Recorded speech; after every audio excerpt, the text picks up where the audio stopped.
कि भगवान का शरीर पत्थर का है, पर कलयुग में तो इंसान का दिल पत्थर का है। यहां तो मनुष्य का हृदय, मनुष्य का दिल, मानव का हृदय पत्थर का हो गया।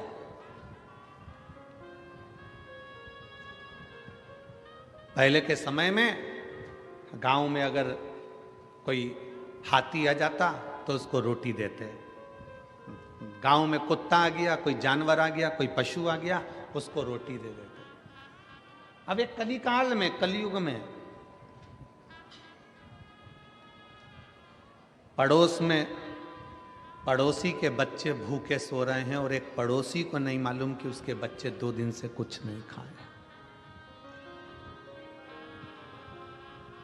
बड़े बड़े शहरों में, बड़ी बड़ी सिटियों में एक ही फ्लैट में लोग रह रहे हैं। पड़ोस के फ्लैट में कौन कितने दिन से बीमार है, कौन एक रोटी के निवाले के लिए तरस रहा है, किसी को नहीं मालूम पड़ता।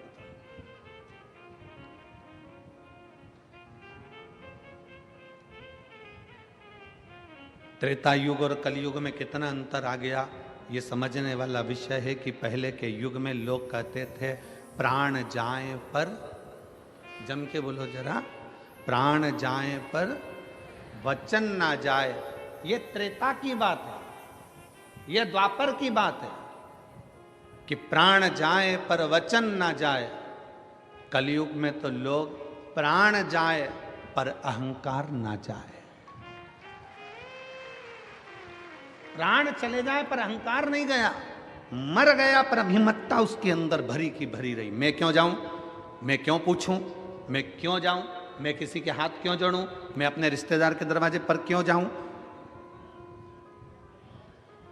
त्रेता में प्राण जाए पर वचन न जाए, कली काल में प्राण जाए पर अहंकार ना जाए, अहंकार भीतर समाता गया।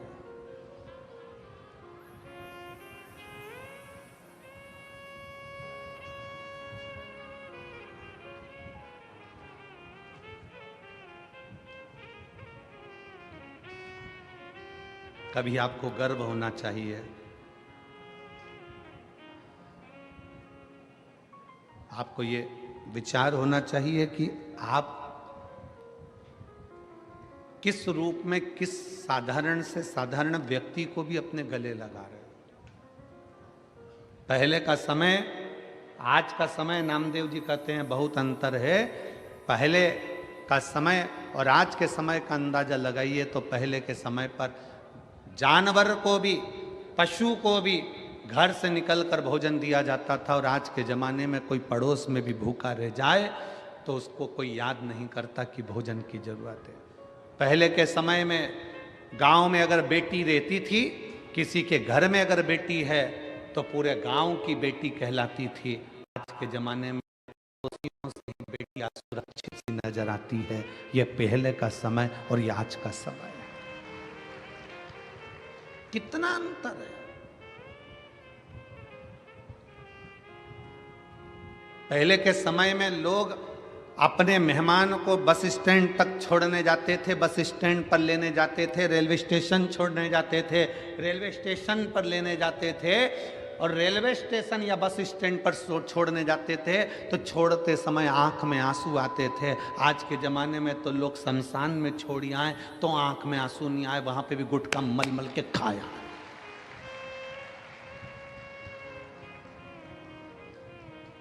शमशान में मुर्दा जल रहा है और ये वहां बैठकर तंबाकू मल के खा रहा है, उसकी आंख में आंसू नहीं है। पहले के समय में किसी मेहमान को छोड़ने जाते थे तो आंख में आंसू आते थे। बोलो रे जीजियो, सही है कि गलत? कहां गया सब? किस जगह चले गया वो समय? कहां पर पहुंच गया वो समय?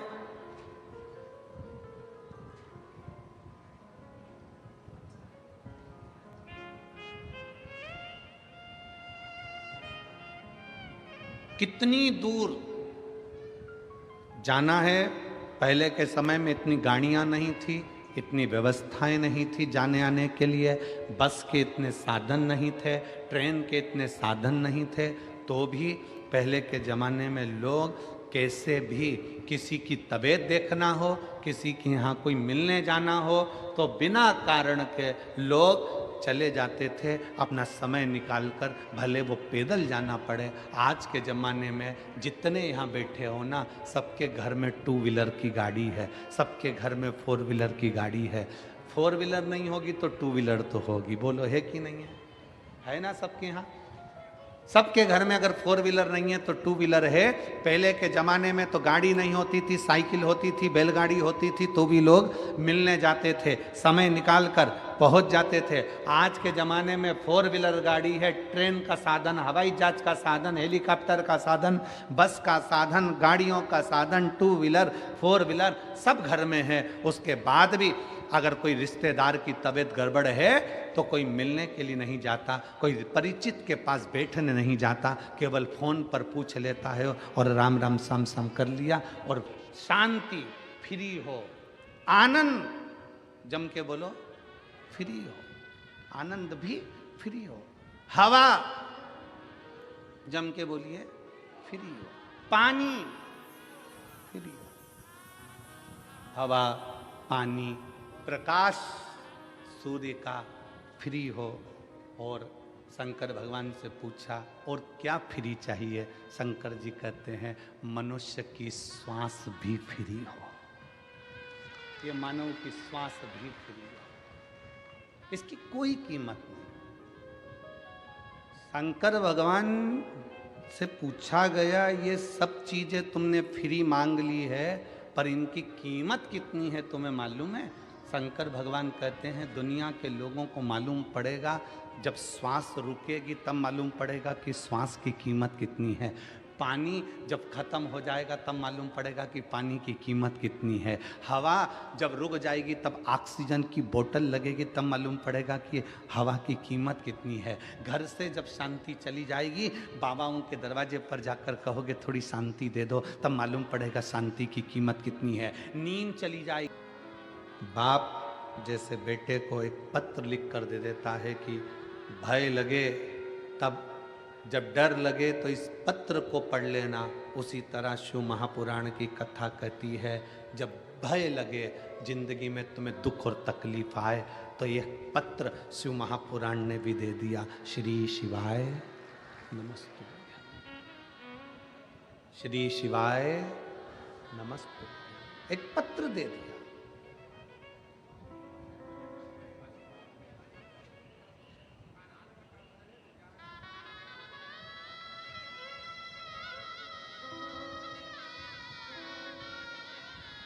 कल हम जब यहाँ से गए, जिनके यहाँ ठहरे हैं वहाँ पर बाहर बहुत सारे लोग खड़े थे, उसमें से एक बोलता है गुरुजी मेरी गाड़ी बड़ी तकलीफ देती है, अब मेरी पुरानी गाड़ी बेच के मैं नई ले लूं क्या?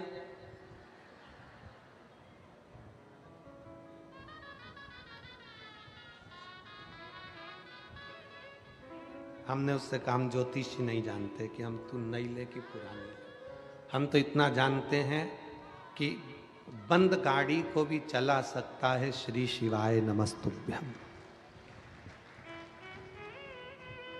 तेरी बंद गाड़ी के ऊपर भी अगर तूने दिल से लिख दिया श्री शिवाय नमस्तुभ्यम, तेरे ऑटो के ऊपर भी लिख दिया श्री शिवाय नमस्तुभ्यम, तेरी मोटरसाइकिल पर भी लिख दिया श्री शिवाय नमस्तुभ्यम, तो ये हमारा विश्वास कहता है कि वो अटकेगी नहीं, बढ़ ही जाएगी, आगे निकल ही जाएगी। इतना विश्वास शंकर देते हैं शिव महापुराण की विद्येश्वर संहिता में कि ये मैं जो दे रहा हूं ये साधारण नहीं है, मैंने लिखकर पर्ची तेरी जेब में डाल दी। जब माँ के गर्भ में बच्चा आता है ना तो वो घबराता है, भगवान शंकर से कहता है मैं पृथ्वी पर जन्म नहीं लेना चाहता, मुझे नीचे क्यों भेज रहे हो? मैं जाऊंगा पृथ्वी पर जन्म लूंगा तो मेरा पेट कौन भरेगा? मैं पृथ्वी पर जन्म लूंगा तो मैं जन्म लेते से तो नौकरी नहीं कर सकता, कमाने नहीं जा सकता, मेरा पेट कौन भरेगा? मैं जन्म लेते से ही मेरे पास में तो कुछ भी नहीं रहेगा, मेरे पास ना मकान है, ना प्रॉपर्टी है, ना मेरे सोना है, ना चांदी है, ना बर्तन है, ना भांडे है, कुछ भी मेरे पास में नहीं है। मैं जन्म ले लूंगा तो मेरे को देगा कौन? शंकर भगवान ने जीव को माँ के गर्भ में भेजने से पहले वचन दे दिया, तू चिंता मत कर, जिस घर में तू जन्म लेगा उस घर में तुझे दो शंकर और पार्वती का प्रतिबिंब मिलेंगे, एक तेरे पिता, एक तेरी माँ। शंकर और पार्वती का प्रतिबिंब, शंकर पार्वती का स्वरूप मिलेंगे तेरे घर में, तेरे पिता और तेरी माँ। जब तक तू नहीं कमाएगा, जब तक तू छोटा रहेगा, माँ तुझे स्तनपान कराकर बड़ा कर देगी, बड़ा हो जाएगा माँ रोटी खिलाकर बड़ा कर देगी, समय आएगा माँ कपड़े भी पहनाएगी। तेरे पास में दो फरिश्ते शंकर पार्वती तेरे माता पिता ऐसे हैं जो तेरे को पूरा समझ लेना कि वो फरिश्ते तुझे मिले हैं कि तुझे कुछ नहीं करना है। तू रो रहा है, माँ दूध पिलाएगी, तुझे जाना है माँ कपड़े पहनाएगी। इससे बढ़कर और कौन मिलेगा तेरे को कि तेरे गंदगी भी माता पिता साफ करेंगे, तुझे यहां तक साथ ले लेके डोलेंगे, तुझे खिलाएंगे पिलाएंगे बड़ा करेंगे, तेरे ऊपर खर्चा पे खर्चा करेंगे और आखिरी में पूरी प्रॉपर्टी भी तुझे देंगे, मकान भी तुझे देंगे, जमीन भी देंगे, जेवर भी देंगे। तुझे कुछ नहीं करना है, तुझे तो केवल एक काम करना है कि मृत्यु लोक में अगर तेरा जन्म हुआ है तो कर्म अच्छा कर लेना, कर्म अच्छा कर लेगा तो जिंदगी में आगे फिर कुछ अच्छा मिल जाएगा।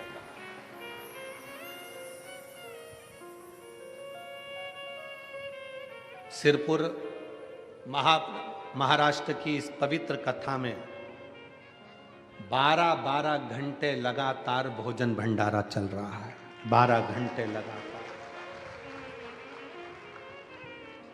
सिरपुर महाराष्ट्र की इस कथा में लाखों की संख्या में शिव भक्त हैं।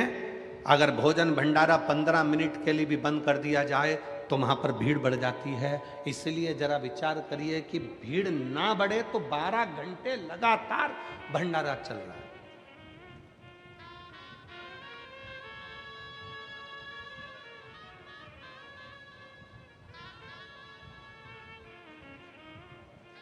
और मैं भंडारा चलाने वालों से विनती करूंगा, आप अपने दिल पर हाथ रखकर बोलना, भंडारे में चलाने वाली मां अन्नपूर्णा, चलाने वाला मेरा कुबेर महादेव, कुबेरेश्वर महादेव भंडारी बैठा हुआ है।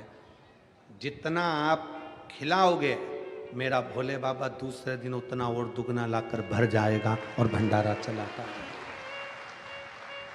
रीत है कुबेरेश्वर महादेव की। सीहोर में आने वाला शिव भक्त जब भगवान शंकर के कुबेरेश्वर धाम पर पहुंचता है, कुबेरेश्वर धाम पर पहुंचता है तो हम उसको एक ही बात कहते हैं, यहां पर तुम आए हो इतना विश्वास मानकर चलना कि कुबेरेश्वर बाबा क्या देता है ये उसको ही मालूम। क्या देगा, कैसे देगा, कब देगा, ये उसके ऊपर निर्भर कर, आश्रित होकर। घर में दो फरिश्ते हैं, शंकर और पार्वती का रूप है, घर के बुजुर्ग माता और पिता। ये शंकर का स्वरूप है, ये शिव का रूप है। जिसने इनको पहचान लिया, जो इनको पहचान गया, फिर उसको कहीं जाने की जरूरत नहीं पड़ी। शंकर खुद उनके दरवाजे पर आया है। महाराष्ट्र का जब यहां जाना तो उसकी हैसियत देखकर मत जाना, अगर किसी के यहां जाना तो उसकी इंसानियत देखकर जाना। कितनी नम्रता है, कितनी सहजता है, कितनी सरलता है, आदर का भाव है कि नहीं, सत्कार का भाव है कि नहीं, ये देख कर जाओ। नहीं तो पहचान तो कर सकते हो।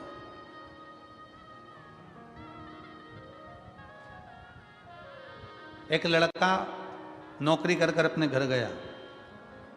घर जाते से ही उसने अपनी सास को देखा कि आज मेरी पत्नी की मां आई है। खुश होकर प्रणाम किया, नमन किया। भोजन की थाली आई, भोजन करने लगा। भोजन करते करते खुश होकर बोला, आज का भोजन मेरी सास ने बनाया है, गारंटी है मेरी।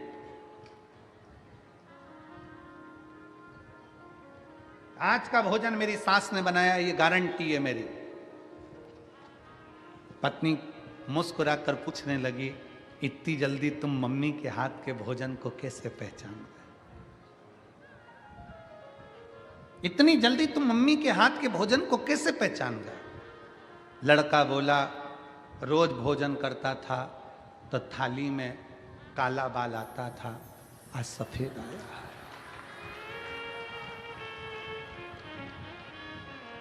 आज थाली में सफेद बाल आया है, उससे पहचान में आ गया कि भोजन मम्मी ने बनाया, सास आई है उसने बनाया। तो कैसे पहचान सकते हो?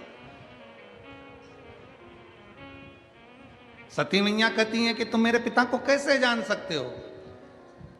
मुझे जाना चाहिए अपने पिता के घर में, मुझे जाना चाहिए अपने पिता के घर में, ये मेरा फर्ज है, मैं जाऊं अपने पिता के घर, ये मुझे जाना चाहिए। नहीं नहीं, आप मेरे पिता को कैसे जान सकते हो? क्योंकि तुम्हारे पिता भरी सभा में अपनी हैसियत दिखाते हैं कि मैं दक्ष प्रजापति हूं, मैं दक्ष प्रजापति हूं, ये हैसियत दिखाते हैं। भाव से, जिस हृदय से शिव को भजते हो, शिव मिलता है। सती, तुम्हारे पिता हैसियत दिखा रहे हैं, इंसानियत नहीं। सती ने पूछा, वो कैसे?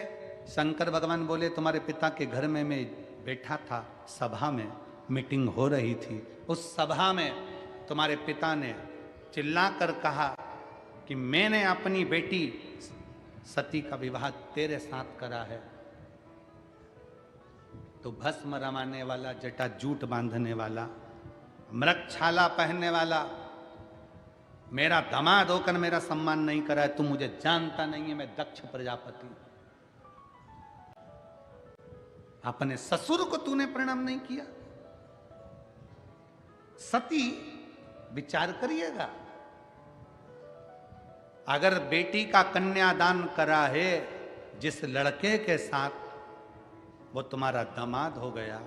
सती, सत्य बताना, कन्यादान के समय पर पांव पूजे जाते हैं तो प्रणाम ससुर हमें करता, फिर भी हमने ससुर को प्रणाम किया, पर तुम्हारे पिता हमें देख नहीं पाए और उन्होंने भरी सभा में हमको अपशब्द कहे और कहा कि भस्म रमाने वाला, जटाजूट बांधने वाला, मृगछाला पहनने वाला, धतूरा पाने वाला। पार्वती,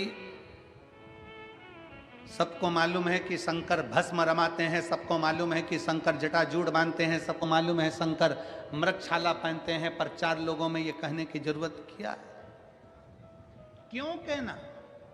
ये तो उसी में का हाल है जैसे एक लड़का अपने ससुराल जा रहा था और ससुराल जाते जाते उसको एक दोस्त मिल गया रास्ते में। उसने अपने दोस्त से कहा, फ्री है क्या अभी? हाँ, एक काम कर, मेरे साथ मेरे ससुराल चल, चल बैठ गाड़ी में। उसने कहा, नहीं नहीं मैं नहीं जा सकता, मेरे को, मैं जाऊंगा अच्छा नहीं लगा। नहीं मैं चल तो सही। अरे मेरे पास कपड़े नहीं है और तेरे ससुराल ले जाना। मेरे पास रखे हैं कपड़े, मैं दे दूंगा, चल चल मेरे साथ बैठ। और गाड़ी में उसको बिठा के ससुराल ले गया। अब ससुराल ले गया, अपने कपड़े में से उसने एक पजामा और एक कुर्ता तो उसके पास पहना था, पजामा गंदा हो गया था तो उसने अपना पजामा दे दिया। किसने? उस लड़के ने पजामा दिया। वो पजामा पहन के बाहर निकला और ससुराल वालों के सामने आया। जैसे ही ससुर ने पूछा अपने दामाद से, बेटा आप आए, अच्छा लगा, पर ये कौन है? तो इन्होंने कहा, ये मेरा दोस्त है,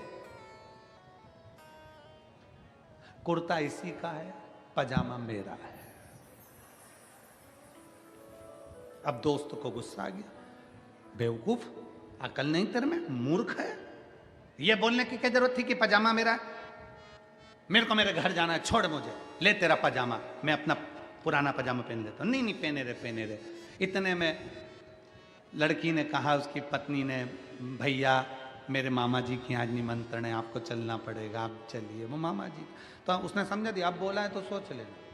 तो गए, बैठे। मामा जी ने पूछा, जमाई साहब, दामाद जी आप आए, अच्छा लगा, ये कौन है? तो कि मेरा दोस्त है, मेरे साथ आया है। कुर्ता भी इसी का है और पजामा भी इसी का है।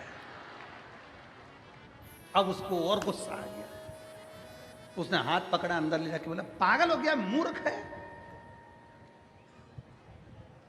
ये बोलने की क्या जरूरत थी कि पजामा भी इसका, कुर्ता भी इसका? क्या तेरी कसम अब नहीं बोलूंगा, चल। इतने में मौसी जी आ गई। मौसी ने अपनी बेटी से कहा, बेटी कल मेरे यहाँ जिम नहीं आना पड़ेगा।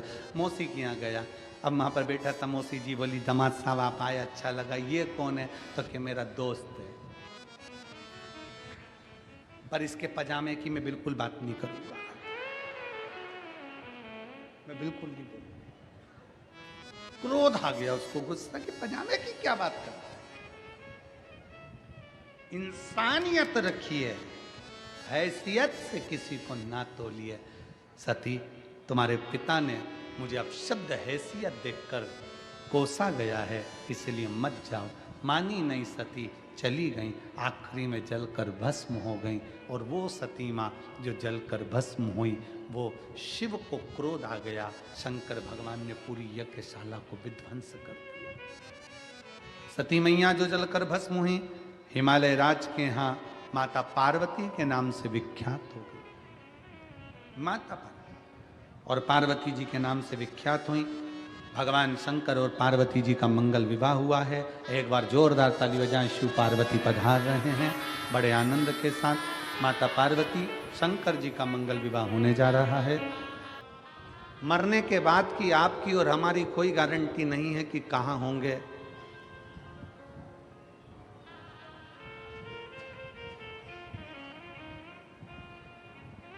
पर जहां होंगे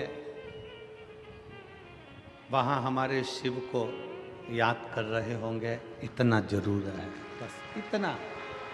हमारे शंकर को, हमारे ओघड़ी को, हमारे त्रिकालदर्शी कैलाशी अविनाशी का स्मरण कर रहे होंगे। शिव की भक्ति को अपने भीतर उतार रहे होंगे। एक बार श्री नामदेव जी महाराज एक सभा में बैठे हुए थे।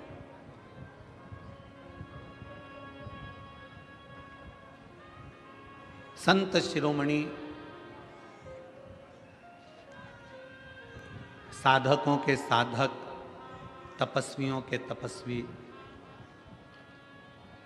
कीर्तनियों के कीर्तनकार,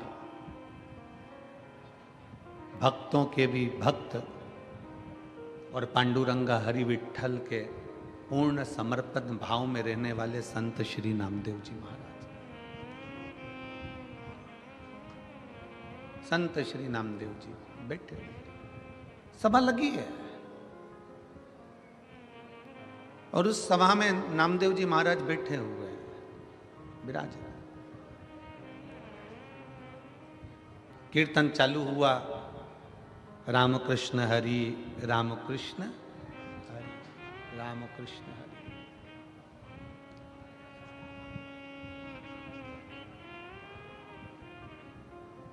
एक सिर फिरा सा एक कोई व्यक्ति नामदेव जी के पास आ गया और नामदेव जी के पास आकर बोला, नामदेव जी, आप अभी प्रवचन में कह रहे थे कि भगवान हर जगह पर विराजमान है, भगवान हर जगह पर बैठा है। कुत्ते के पीछे, स्वान के पीछे आप घी की कटोरी लेकर भाग रहे थे। कुत्ते में भी आपने परमात्मा को देख लिया, हर एक में परमात्मा का दर्शन कर रहे हो, हर एक में भगवान को देख रहे हो।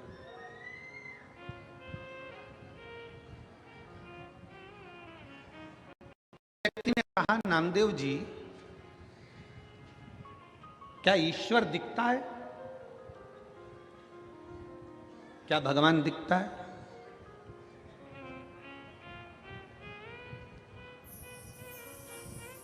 क्या ईश्वर नजर आता है?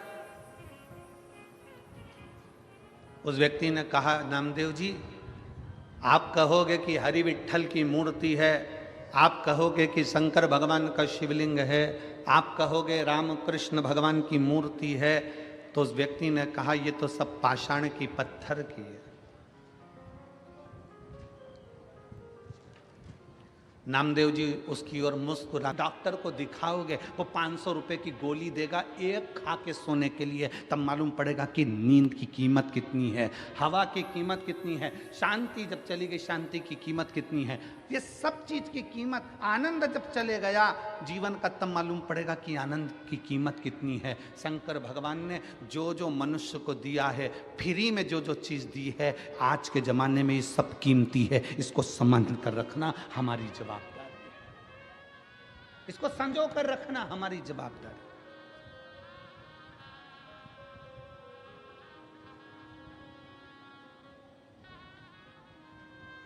हम क्या दे रहे हैं? कितने लोग मिलते हैं संसार में, कितने, कई लोगों के चेहरे की हंसी चली गई, वो मुसद्दी लाल जैसा हो गया, ऐसा बैठा रहता बिल्कुल मुंह फुला के। घर में माताओं को देखो तो ऐसी बैठी रहेगी, माताएं ऐसी बैठी रहेंगी जैसे मातम में बैठी है। अरे कहां आए हो?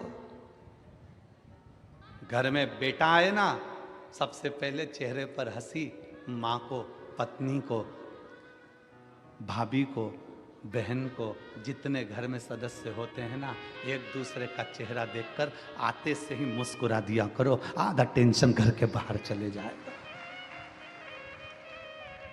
आप मुस्कुराते ही नहीं। बेटा घर में आया और मां मुंह फुलाकर बैठी है तो बेटा समझ जाता है फिर झगड़ा हुआ। आधा टेंशन में बेटा घर दुकान का टेंशन लाया था और आधा और घर में मिल गया। कमरे में पहुंचा तो पत्नी का मुंह फुलाता है, समझ गया कि बोलना ही बेकार है।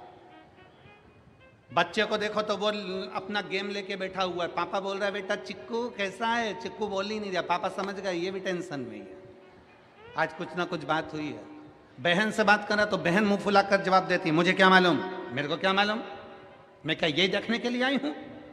भाई से पूछो तो भाई चिढ़कर जवाब देता है, जरा विचार करिए जिंदगी का आनंद सारा की सारा समाप्त कर बैठे हो, शून्य पर आकर खड़े हो। बिल्डिंग बढ़ गई, धन बढ़ गया, संपदा बढ़ गई, सत्ता बढ़ गई, वैभव बढ़ गया, अपने देश का, प्रदेश का, राज्य का, सबका विकास हो गया, पर विचार करिए कि अपन ने अपने आप को शून्य कर लिया है। आनंद और शांति और निंद्रा सब चली गई, सुख चले गए।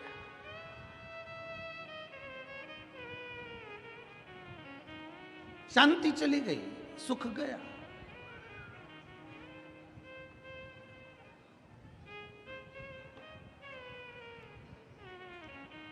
और महाराज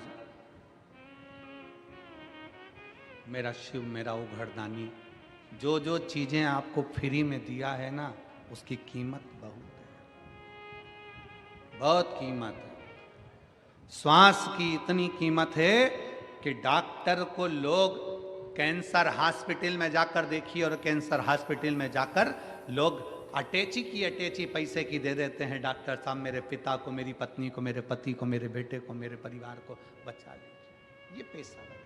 श्वास दे दो, श्वास।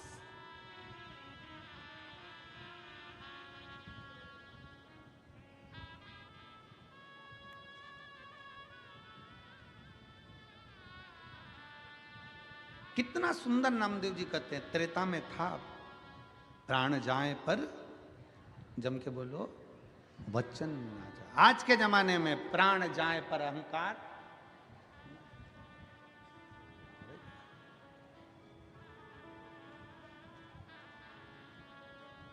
किस अभिमत्ता में जी रहे हो? शिव महापुराण की कथा कहती है अभिमान को छोड़कर जियो।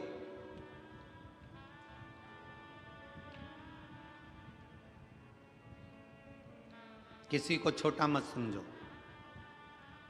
किसी को साधारण मत समझो, किसी को हल्का मत समझो।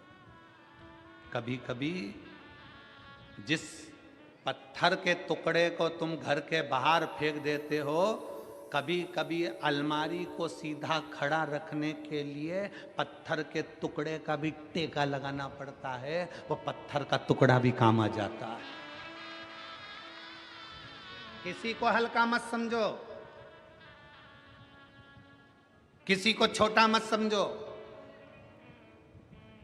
और हल्का समझ रहे हो तो कोरोना महामारी के समय पर देख लो, बड़े बड़े शोरूम, बड़ी बड़ी दुकानें कपड़ों से भरी पड़ी रही, और एक छोटा सा कपड़े का टुकड़ा मास्क करोड़ों की कीमत का हो गया।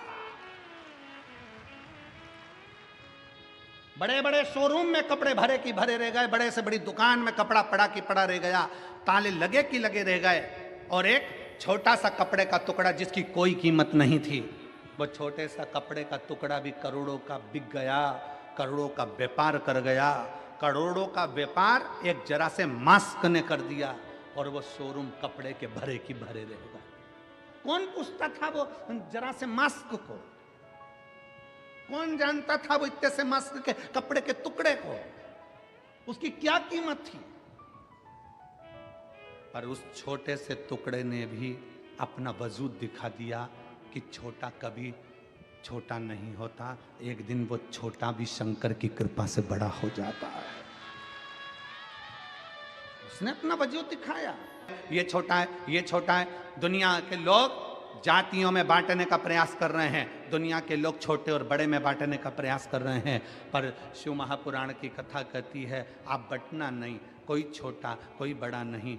घर के अंदर बहुत विवाद होता है, एक पति का पत्नी ज़्यादा कमाता है, दूसरी पत्नी का पति कम कमाता है। ये मत सोचना कि तुम्हारा पति ज़्यादा कमा रहा है, हो सकता है जो नहीं कमा रहा है ना, उसको शंकर भगवान उसके कारण तुम्हारे पति की भी तनख्वाह ज़्यादा दिलवा रहा है, हो सकता है। परिवार के भरण पोषण के लिए, परिवार के सुख के लिए, परिवार के लिए परमात्मा दे रहा है, किसी के लिए हल्का नहीं। ये ना सोचे कि हमारी माँ कुछ नहीं दे रही, हमारे पिताजी कुछ नहीं कर रहे, हमारा देवर कुछ नहीं करता, हमारा जेठ कुछ नहीं करता, केवल तुम्हारा पति कमा रहा है। ना ना ना, भगवान ने क्यों कृपा कर कर रखी है, क्यों भगवान भरपेट भोजन दे रहा है, क्या पता किसके भाग्य का किसको मिल रहा है। इसलिए कभी ये ना सोचें कि केवल मेरा पति कमा रहा है, घर में जितने सदस्य हैं ना, सबके भाग्य का मेरा भोलेनाथ देते जा रहा है। ये विचार करें, कोई भूखा ना सोए।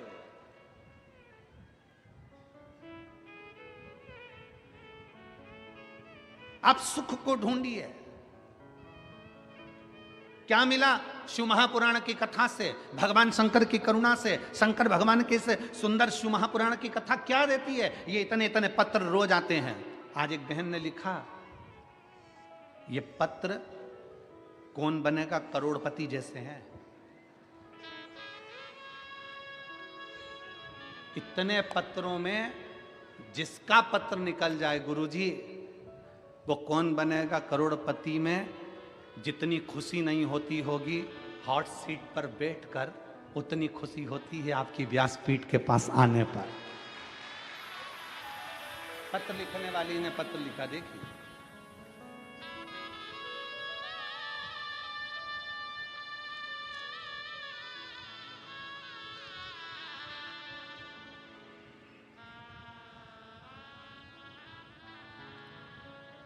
मैं सो जय श्री प्रशांत पाटिल सिरपुर की, आंसू पोंछ के जाओ, खुश होकर जाओ। तो चलने लगी, धीरे धीरे और शरीर काम करेगा। ठीक है बाबा, अच्छा बोल सके ना देख सके ना सुन सके, उस माँ की दशा का अंदाजा लगाइएगा कि उसकी बेटी अगर थोड़ी बहुत भी चलने लगे और थोड़ा बहुत बोलने लगे और सुनने लगे ना, तो उस माँ से पूछना कि जिंदगी की सबसे बड़ी खुशी उस माँ को मिल जाती है। उस माँ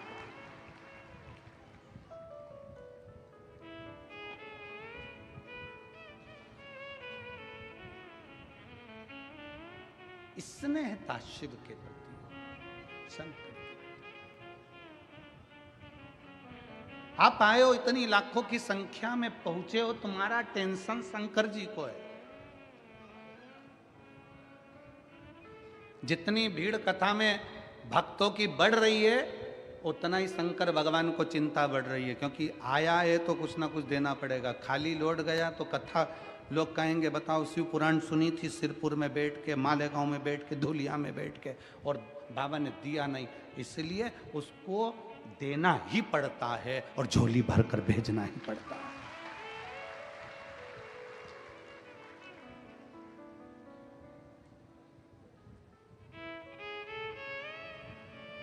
9 तारीख से 11 तारीख तक दुबई में कथा है, 3 दिवस की। 9 दिसंबर से 11 दिसंबर तक त्रिवेणी शिव महापुराण की कथा भारत में 1 बजे से 4 बजे तक आस्था चैनल पर आएगी और वहाँ 11:30 बजे दुबई में चलेगी एयरपोर्ट रोड पर। तो कथा का लाभ आप दुबई वासी अल गलहोत Dubai airport road Le Meridien Dubai hotel and conference centre में ये कथा है। कोई शुल्क नहीं, वहां भी निःशुल्क। आप कथा का लाभ लेने के लिए जो दुबई के आसपास के क्षेत्र के भक्त हैं वो इस पंडाल में एक बार बैठ कर देखना कि दुबई के उस कथा के पंडाल में मेरा शंकर क्या देता है और बाबा कितनी कृपा करता है, फिर बुलाओगे। इस कथा को कोई छोड़ता नहीं है। दुबई में एक बार कथा है, दूसरी बार फिर लोग तैयार हो जाएंगे क्योंकि बाबा इतना दे देता है। 3 दिन बाबा के चरणों में रहने और फिर 15 तारीख से 21 तारीख तक शिव महापुराण की कथा मेरठ उत्तर प्रदेश में 1 बजे से 4 बजे तक है। मेरठ के आसपास के दिल्ली हो, हापुड़ हो, मेरठ के आसपास का क्षेत्र जितना है सब एक बार पंडाल में बैठकर कथा का लाभ क्या होता है, शिव क्या देता है, कैसे देता है, वो उसका स्मरण करें। नामदेव जी से पूछा, आप सभा में बैठे हो, भगवान की मूर्ति तो पत्थर की है। नामदेव जी कहते हैं भगवान का शरीर पत्थर का है और मनुष्य का दिल पत्थर का है। जिसका दिल पत्थर का है उसे भगवान भी पत्थर नजर आता है। जो जैसा चश्मा लगाता है सामने वाला वैसा दिखता है। काला लगाओगे काला दिखेगा, पीला लगाओगे पीला दिखेगा, नीला लगाओगे नीला दिखेगा। आपका दिल अंदर से जैसा अच्छे हो अच्छा दिखेगा।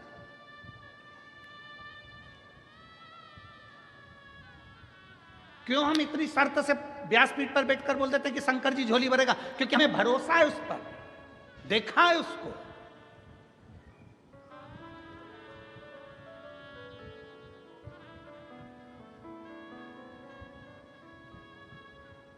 उसको जाना है शिव को, उसका रस तत्व, उसकी भक्ति क्या करती है।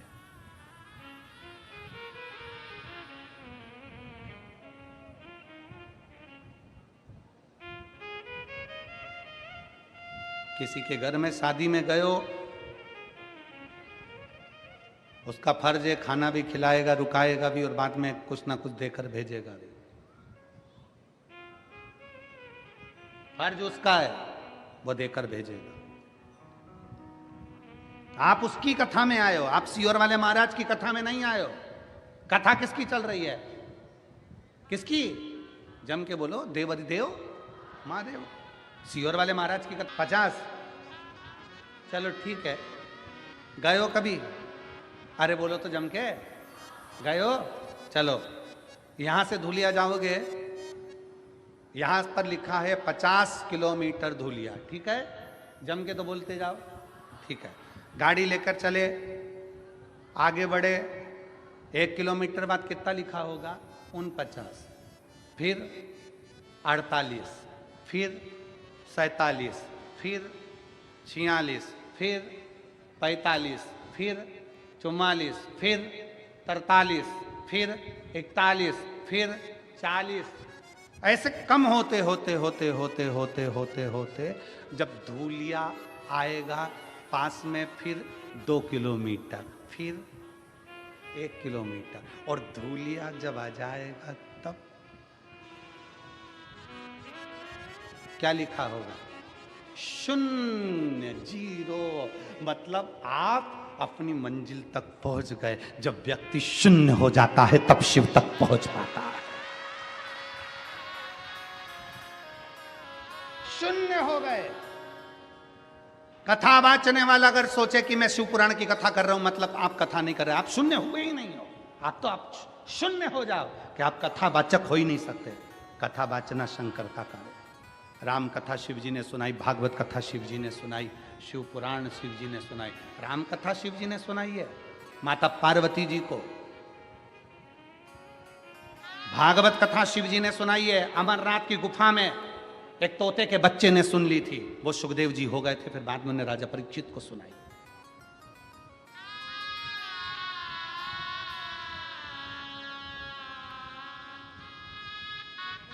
महादेव को अपने मन की बात बड़े भाव के साथ दिल से प्रार्थना करिए, भाव से विनय करिए, निवेदन करिए।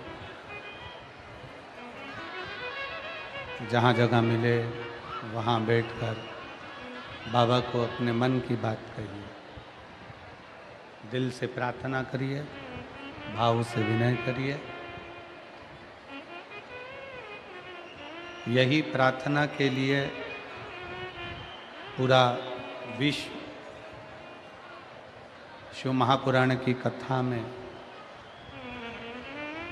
पंडाल में पहुंचना चाहता है। ये भगवान शंकर का चरित्र शिव महापुराण वर्णन कर रही है। नामदेव जी से कहा, क्या आपने ईश्वर को देखा है? क्या आपने भगवान को देखा है? ये सामने जो मूर्ति नजर आ रही है, सामने जो स्वरूप नजर आ रहा है, ये तो सब पाषाण का है, पत्थर का है। रिटर्न बढ़ाओ थोड़ा सा।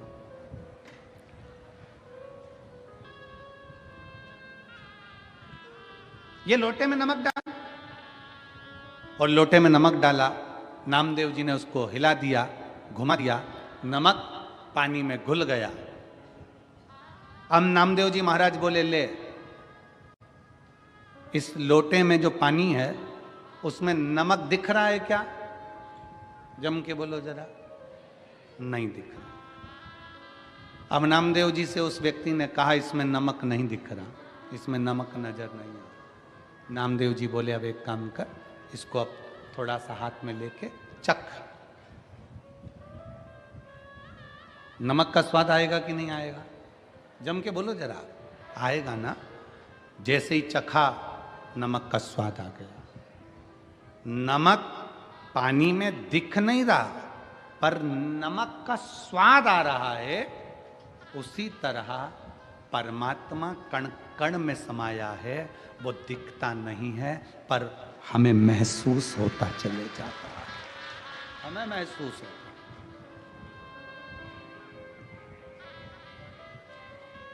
कण कण में शिव है, कंकर कंकर में शंकर है, हर पल हर घड़ी हर क्षण में भगवान समाया है। बस उसको पहचान के नेत्र चाहिए।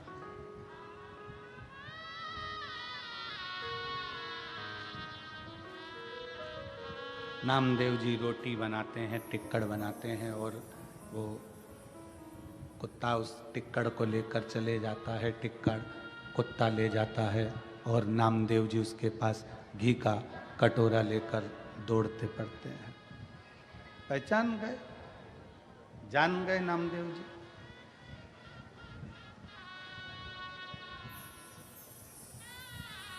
कि भगवान इसमें भी समाया हुआ है, भगवान इसमें भी समाहित है।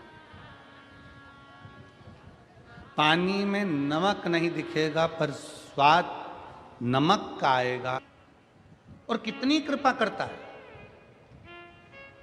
दया कितनी करता है मेरा शंकर। देखिएगा, दक्ष प्रजापति की सभा लगी है, सभा में भगवान शंकर भी बैठे हैं, शिव भी बैठे हैं। सभा लगी है और शिव बैठे हैं। दक्ष प्रजापति ने शंकर भगवान का अपमान कर दिया, शिव को अपशब्द कर दिया। शंकर भगवान को अपशब्द कहे, फिर भी शिव क्षमा की मूर्ति हैं, क्षमा करते चले जाते हैं। फिर भी शंकर क्षमा की मूर्ति हैं, क्षमा करते चले जाते हैं। क्षमा करते, क्रोध नहीं करते। थोड़ी आवाज बढ़ाओगे? क्षमा की मूर्ति हैं शंकर, क्षमा करते चले जाते। क्योंकि वो शिव है, शंकर है, उदार है। जब देखा मेरे देवाधिदेव महादेव ने कि अपमान हुआ है, शंकर भगवान को लगा कि अपमान तो हुआ है पर मुझे कुछ नहीं बोलना। शिव जैसी चतुरता, शंकर जैसी विद्वत्ता हर व्यक्ति के जीवन में होना चाहिए, हर व्यक्ति के जीवन। कैसी? कोई अगर गाली भी दे, अपशब्द भी कहे, ताने भी दे, आड़ा टेढ़ा भी बोले, उस जगह पर तुम चुप हो जाओ, मौन हो जाओ, कुछ मत बोलो, कुछ भी नहीं। जवाब समय देता है, जवाब तुम्हें नहीं देना, जवाब समय देता है। और दुनिया में सबसे ज्यादा बलवान है, सबसे ज्यादा अगर बलवान है दुनिया में तो समय बलवान है। वो अपना एक बार कितना भी बड़ा अहंकारी हो, कितनी बड़ी भी अभिमत्ता हो, समय व्यक्ति का ऐसा पलटता है कि उसकी अभिमत्ता को एक दिन समाप्त कर ही देता है। अभिमान को घड़ी।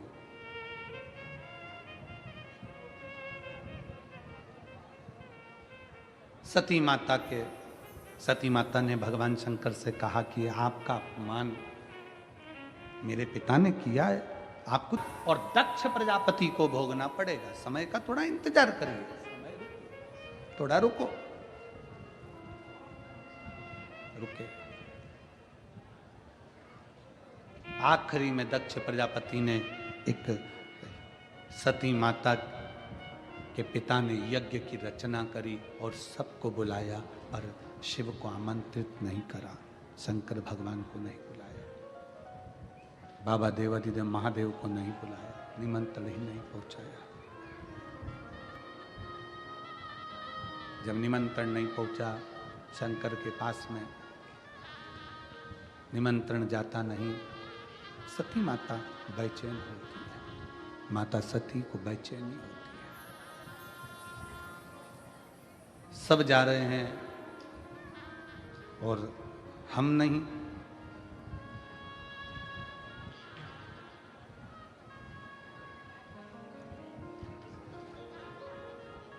दक्ष प्रजापति को यह ज्ञान होना चाहिए कि शिव की शरणागति से बढ़कर दुनिया में कोई सुख नहीं है।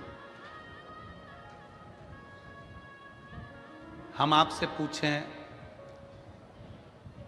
सिरपुर की इस पवित्र कथा में जितने शिव भक्त बैठे हैं, आपने भी अपनी जिंदगी में सब जगह धक्के खाए होंगे, पर आखिरी में अगर आप शंकर की शरण में आए हो तो ईमानदारी से बोलना, शंकर ने आपको संभाला कि नहीं संभाला?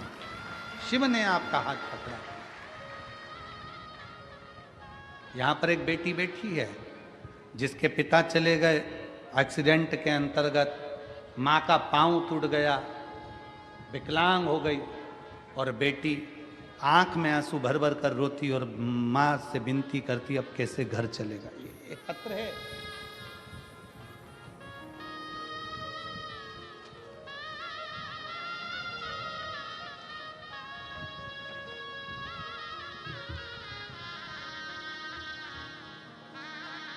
मैं वैशाली जितेंद्र तिवारी, धूलिया महाराष्ट्र से हूं।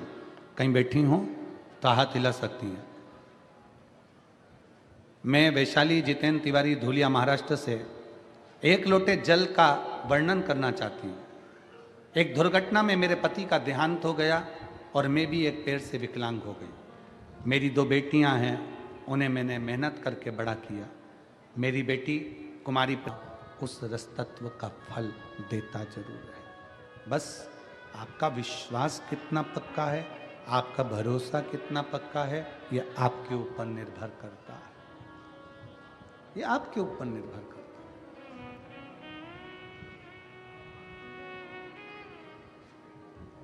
सती मैया जाने के लिए आतुर है, पर पत्र नहीं है, निमंत्रण नहीं है, बुलाया नहीं गया है, आमंत्रित नहीं किया गया है। पति के हाथ जोड़कर विनय करा कि मेरे को इस कार्य में जाना है, मेरे पिता के घर का कार्य है, मुझे जाना पड़ेगा। पिता ने मना, पति ने, भगवान शंकर ने मना किया कि मत जाओ, पर सती नहीं मानी, क्योंकि देवऋषि नारद उनको बार बार बता रहे थे कि आपको जाना चाहिए, तो सती मानती नहीं और आखिरी में यज्ञ में चली जाती। बहुत सावधानी से कथा सुनिएगा और अपने चित्त में उतारिएगा।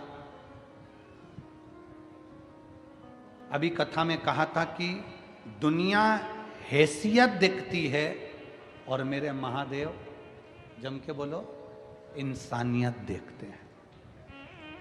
शिवजी तुम्हारी हैसियत नहीं देखेंगे। भगवान शंकर ने माता सती से कह दिया तुम्हारे पिता के घर में दुनिया का वैभव हो, दुनिया की सत्ता हो, दुनिया की दौलत हो, दुनिया का धन हो, उनके हैसियत से हमें मतलब नहीं है। हमें ये देखना है कि उनके अंतर्गत इंसानियत है कि नहीं है। और आपसे